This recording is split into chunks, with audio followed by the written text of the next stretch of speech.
expose kids to language, first and foremost. They don't hear anything, they don't hear talking, they don't hear conversations, they don't hear insights, they don't hear editorials, they don't hear anything. It will be hard for them to practice, to copy, to remember sound. Okay? And if there are no meaningful interactions with caregivers meaning parents, nannies, people around in the house, grandparents, etc.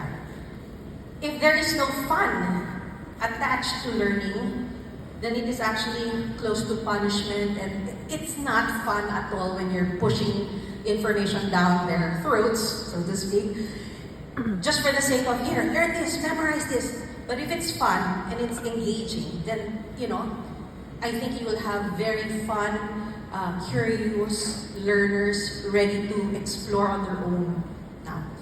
And the last portion here, to acquire language, is that we need a literacy-rich or language-rich environment. I'll show you a little bit more about that in a while.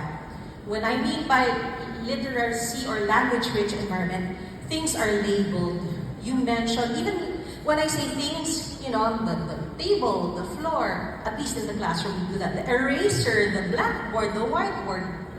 At home, my mother labeled what was inside each cabinet, okay, each drawer. And it meant that you can compartmentalize or you can categorize things when this is done.